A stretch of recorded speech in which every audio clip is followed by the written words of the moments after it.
Hello, everybody. Today I wanted to talk about a concept called rock bottom. Rock bottom is a place, it's an imaginary mindset, it's an imaginary thing we hit, or that some of us think that we need to hit before we can ask for help. And it's not so much created by the people who hit rock bottom as the people who want to help someone and that person's refusing help. It was created by helping organizations. I'm not sure specifically which ones, and honestly, that's not important to the conversation. But it was created by helping organizations that were not able to help certain people who, although they wanted help, they didn't seem like they wanted help. They were asking for help. They were showing some of the signs of wanting help, but they didn't do the work that these helping organizations required them to do in order to get help. And therefore, the concept became invented that they have to hit rock bottom first. And rock bottom is that place where you've gone so far down that there is no farther down to go. The only place to go is up. You're so far into your rut, into your depression, into your addiction, into your negative habits, your negative mindset, your negative thoughts and patterns, that there is no further down to go. There is no level of degradation that you can go that's further down. And by that definition, I don't like it because there's always a further level of degradation to go. The addict that is selling his girlfriend in order to get a hit, he could go further down. The depressed person that isn't getting out of bed even though they haven't showered in 3 months, there is still a further place down to go. The suicidal person who has attempted suicide daily for a year, there is still further degradation they can go down to. And yet, these are the definitions that we use to define rock bottom. Now, we don't actually give rock bottom an actual statistical definition because, according to the concept, rock bottom is different for each person. So, the person who sells his girlfriend to get a hit might not lay in bed for 3 months without a shower. He might shower every 2, 3 days or even every day. The person who lays in bed for 3 months might not consider killing himself because he doesn't want to hurt the people around him. He doesn't care enough about his life to take it, or he doesn't care enough about the pain he's going through to stop it. So, rock bottom doesn't really have a definition. We say that it's different for each person, and that's a good excuse for us to know, or for us to say, I don't know what your rock bottom is. I don't know what you're going to have to do. I don't know what you have to go through before you're going to start asking for help. It's a good way for us to excuse ourselves from taking some responsibility for helping a fellow human being, oftentimes a family member or a close friend, oftentimes somebody we're married to or that we have children with or who are our children. Rock bottom is a great place for us to say he or she won't ask for help until he hits his or her rock bottom. It's a great way for us to say, I can't help, I can't do anything. Now, it's not as easy as all that. Oftentimes, most of the time, every time I've experienced that rock bottom concept comes when we have tried to help those people many, many times, often for years, usually at least for months. I've tried to help by offering some advice. I've tried to help by being there for support. I've tried to help by listening. I've tried to help by offering suggestions. I've tried to help by just being present and holding or touching or listening. I've tried to help by doing the physical things you need done, like your dishes or your laundry. I've tried to help by paying your bills, by giving you a place to stay. I've tried to help in many, many ways, but I just can't help anymore. You're not doing what I need you to do to get better. So I guess you just have to hit rock bottom before what I do matters. And although that sounds wonderful, it sounds like the choice is all theirs. And in a way, it is. You're right. The choice is all theirs. If they don't want help, there's not much we can do for them. If we offer to help and they refuse it, there's not much we can do for them. If we try and do something for that person and they refuse it, there's not much we can do. But there's something. There's always something that we can do. Maybe it's not the thing that they refuse to give us permission for. But oftentimes, what they're looking for is not the thing we continually offer. Oftentimes, the person we're waiting to hit rock bottom, the person who's depressed, the person who's addicted, the person who's suicidal, the person who's harming others, oftentimes what we're waiting for is for something bad enough to happen that they choose to change. And what if bad enough to happen is suicide or murder suicide? What happens if rock bottom comes right after they die? What happens if the worst that they can imagine ever getting themselves to is actually worse than dying? And they would choose to die first. See, the problem with death is there's no recovery. At least rock bottom, you can recover. The concept of rock bottom, the very idea of where it came from, means that we can recover. Once we hit rock bottom, we can finally get the help we need. But if rock bottom is after death, if rock bottom is lower than death, if rock bottom hurts more than death, I'll never hit rock bottom. Because death doesn't have recovery. Suicide rates are higher than they've ever been. Public murders are higher than they've ever been. We're coming to the end, hopefully, of this pandemic. And it has made all of our society's problems, all of our families' problems, and all of our personal problems far worse than they've ever been. The solution to this isn't waiting for people to hit rock bottom, because unfortunately, when they hit rock bottom, people die. Not every time, and not for every person, but often enough that if we continue to wait for someone to hit rock bottom before we step in and do something, we might as well be pulling the trigger ourselves.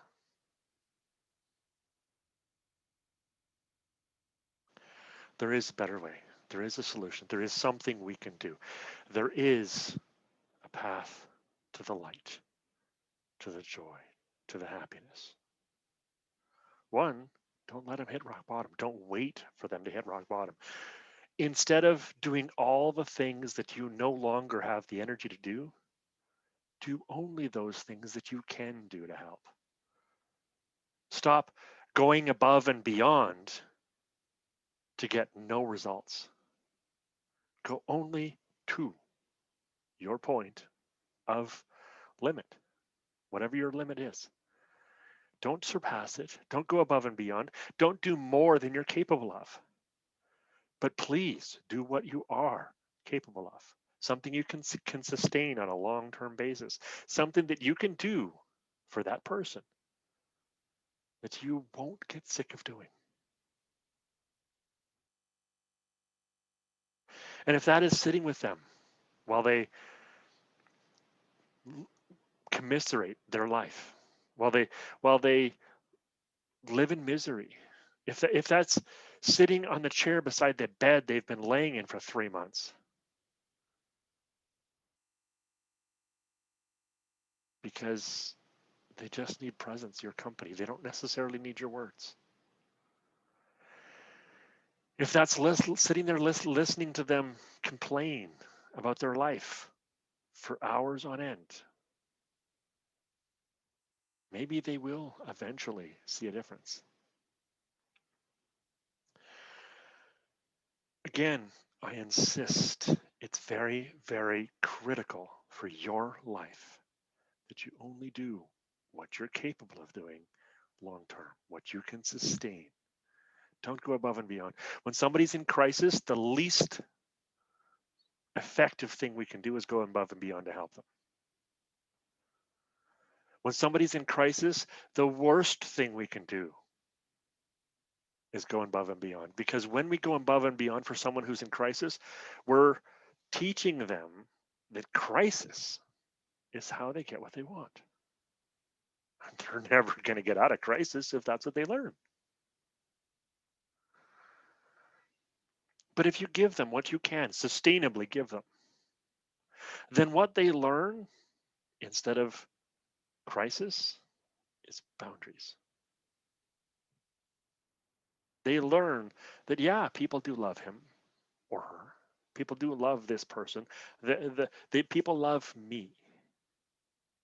And that love lets them do this and this, but not that or that. The person that I want to rescue me might not have everything I need in order to be rescued, but they can give me something. And that's enough to keep me from rock bottom. And sometimes that staying away from rock bottom is enough to keep me alive. And usually, if I stay alive long enough, I can find a reason, a motivation, a desire to come up from the bottom that isn't rock bottom, that isn't the lowest that I could go. I can find a reason to get out of that bed. I can find a reason to ask for help with my addiction. I can find someone to talk about my suicidal thoughts with. I can find a way out if I feel enough love. And that love doesn't come from all of the emergency efforts that people put in to save my life. It comes from only from long-term, sustained help. Sustained presence in my life, long-term. Sometimes for years. So instead of pushing people out of your life because you just can't do it anymore, find the thing you just can do and do that for as long as you can do it. Instead of saying, he or she is past redemption, I just got to wait for them to hit rock bottom so they can ask for help finally. Find the thing that you can offer them that they don't do on their own, that they can't give themselves, that they don't know they need. But you can give it sustainably, long term. And long term, as I mentioned, could be years. So if you can't do it for years, don't do it. And if all you can do is call them up once a month and tell them that you love them, that's enough. And if what you can do is go and sit with them every day or a couple of times a week or once a month for an hour, for a day, hell, if you can stay overnight or invite them to stay overnight, You might be the reason they stay alive long enough to find a way out. I never hit rock bottom. I was told many, many times in my life that until I hit rock bottom, I won't get better. And I never hit rock bottom, but I did get better. I have gotten better. I have improved my life. I have found a reason to keep going, to live, to want to thrive, to become the man I know I can be. I found that reason because people gave me consistently over a long period of time only what they could give me, only what they had. In some cases, that was the ladies that I danced with after my wife left. I danced with them for 2, 3, 4 years in some cases. We weren't dating, and there was no pretense that we ever were going to be dating. There was no calls or dates or go for coffee or conversations. There was only we would all show up to dance as often as we could, and not all the time, but as often as we could. And there was almost always somebody there to dance with. And that kept me going. That gave me a reason to struggle until the next week when I could dance again. My dog never left, never abandoned me. I ended up having to abandon him. I gave him to someone else, to a good family, I hope. But he never abandoned me. He was there for me no matter how bad things got. When I lived in my truck, when I lived with my girlfriend, when I had my house, when I lost my house, when my kids were there, when my kids were not there, he was there. And he didn't stop ever. He didn't give me what he couldn't give me. He only gave me what he had, what he could sustainably, long term give me. My kids, my kids hated watching me struggle through those time periods in my life. When my ex left, I went through some deep, dark times, and they hated watching that. But they didn't leave me. They didn't abandon me. They might have moved out. They didn't say, Dad, I can't take it anymore. But they said, Dad, I need to find my life. I'm here for you, but within these limits. So they went on and built their own lives. And I'm grateful that they did. I'm a little sad that I couldn't help them build those lives, but I was trying to struggle myself at the time. So I can forgive myself for that.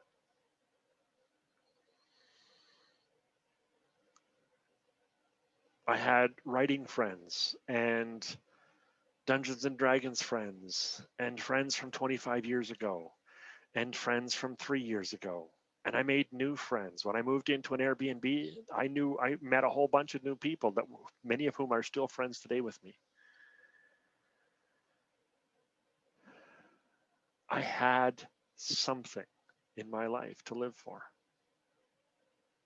It wasn't much. It wasn't enough most of the time to make me want to stay alive. But it was enough to make me think twice about taking my life. And I did attempt many, many times. And every time I attempted, one of those people would call me up and say, "What are you doing?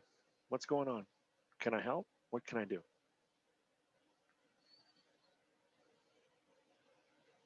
Oftentimes, without even knowing what was happening. Oftentimes, they didn't even know that I was attempting to kill myself in that moment. A couple of times they did, but most of the time they didn't. And that's all it takes. I didn't hit rock bottom because people weren't, there were some people who weren't waiting for me to hit rock bottom before they offered to help. There were many who distanced themselves from me because they couldn't help what they couldn't give me what they wanted to give me. They couldn't give me the help they wanted to give me that they thought I needed. They couldn't do what they insisted I needed. I wouldn't let them.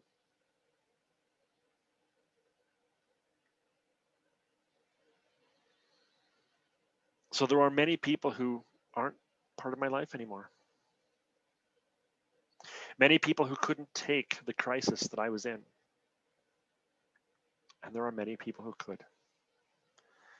And the people who only gave within their limits are the people who are still my friends. The people who went above and beyond and tried to save my life, many of those have blocked me from their life. Many of those have at least abandoned me. And all I have left are people with boundaries. And now that I am getting my stuff together, now that I am making a life that I help myself and other guys, and now that I am trained as a life coach, certified as a life coach, experienced as a life coach, now that I have a reason to live, a reason to keep going, now that I have a purpose, the people I most appreciate are the ones that I still have who have boundaries. Because they give me examples of what boundaries look like, of how to handle boundaries, of how to hold to my boundaries, even when it's very, very hard, even when it might mean risking someone's life. And I didn't die because somebody held to their boundaries. Instead, I lived, I thrived, and I am still thriving. Rock bottom isn't the answer. Giving what you can give sustainably, what you can give long term, what you can give without draining yourself, what you can give from your overflow, that's the answer. So stop giving more than you can handle. Stop putting yourself in debt to help people. Stop ruining your home to host somebody. Stop risking your family to help someone that you don't know will return the favor. Or maybe you believe they will, but they don't when the time comes. Stop risking your job to help a coworker when they don't appreciate it or want it. Stop going above and beyond and instead stay within your limits and do what you can to help. I'm Coach Andy, and if you want to know what it looks like to help sustainably, long term, I'm here to offer some help. I'm here to show you, and I can make a difference. So can you. Give me a call, drop a comment, get a hold of me. I'm here to help. I'd love to hear from you. I'll talk to you next time.